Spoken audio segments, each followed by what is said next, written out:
is still able to fire British Storm Shadow missiles deep into Russia. But I have heard nothing, and I've seen nothing to contradict that in the open press or media.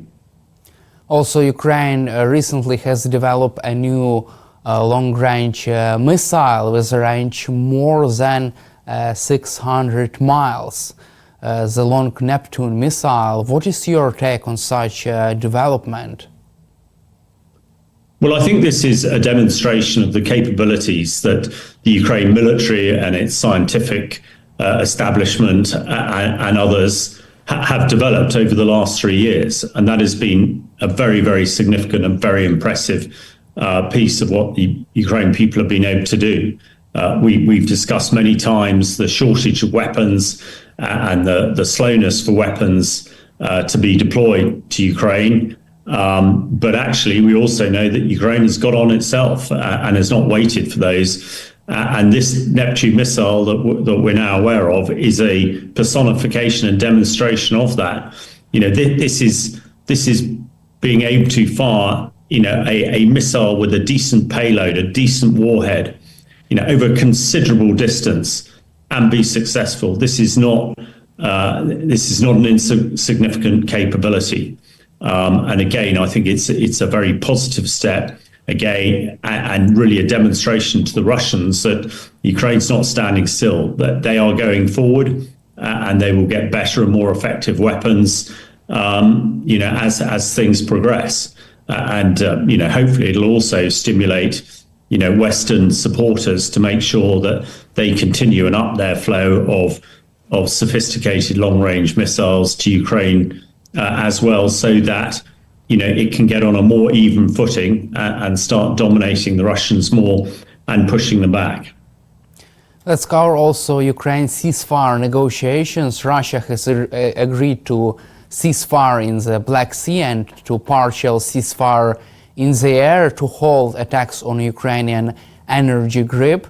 What is your assessment of this stage of negotiations, and what kind of game Russia is playing, Vladimir Putin and his negotiators? Well, I think Ukraine has been very forward-leaning and very positive for the ceasefire and seems to be doing all that it can to try and get the ceasefire enacted. Because, when Ukraine agreed to a 30-day ceasefire some time ago, and the Russians sort of agreed to it, but then attacked Ukraine infrastructure virtually before the ink was dry on the paper, and showed no signs at all of wanting a ceasefire. It would appear that the Russian solution to a ceasefire is what we're calling the Black Sea deal. In other words, allowing Russia to export goods through the Black Sea, or allowing the Russian Black Sea fleet, which Ukraine has already defeated, back into the game, and also for the prevention of attacks on power infrastructure in both countries. And I think it's very important that people in the international world realize that it's actually Russia who is suffering most.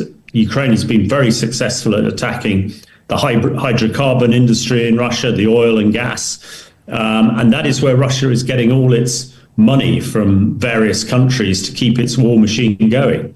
Russia has tried to turn off the lights and turn off the heat for the last 3 winters in Ukraine by attacking its power infrastructure, and has failed. And then we hear that Russia is demanding an end to sanctions and an opening up of the world banking facilities to Russia, which is something new, which they just throw in there so that they can say that the ceasefire has failed. So it strikes me at the moment that Putin and his negotiators are writing ceasefire deals that the Americans and others are helping with, but it's only to the advantage of Russia rather than Ukraine. And Ukraine seems to be the only country that's honouring these ceasefires. They are a little bit like the 30-day ceasefire a few weeks ago. The ink is not dry on signing these agreements before the Russians break them. So Russia is not negotiating in good faith at the moment, and that is something that I think the European NATO countries, particularly Britain and France, realise. At the moment, America and the White House has its own problems of trying to sort out various leaks and others, and is less focused on this problem than really everybody else in the world would like them to be. At the same time, Trump's national security team is really confident that a full ceasefire deal could be reached between the US, Russia and Ukraine. Do you still expect Russia to agree with a full ceasefire deal this year? Well, one would hope so. And a lot of it does rely on the United States. It's from negotiations in Paris today.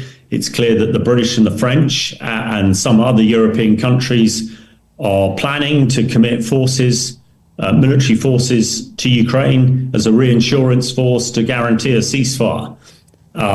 But it's really up to the Americans to bring Putin to the ceasefire table and get them to sign it. And at the moment, that does not seem to be the case.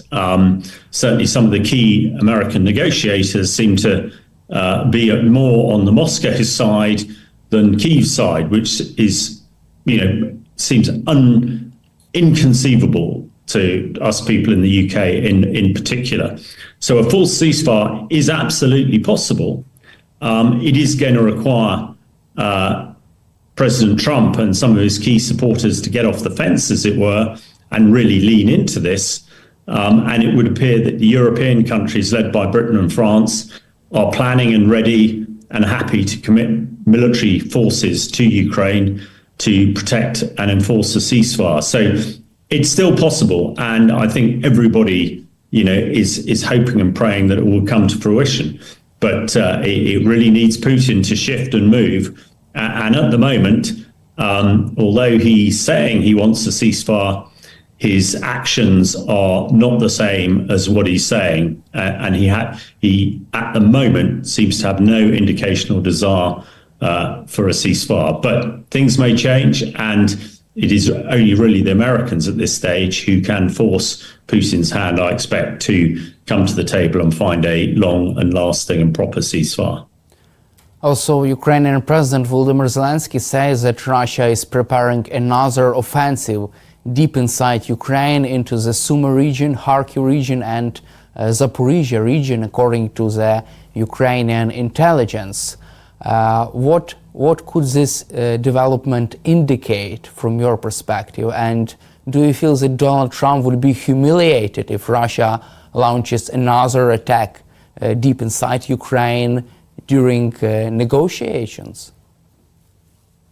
Well, I expect Ukrainian intelligence is very good. And we know that there have been a lot of attacks in the Sumy region at the moment. We also know that the Russians have recently said there is no way that they're going to give Ukraine back the Zaporizhia nuclear power station, which they've, it's theft, which they've stolen off the Ukrainians.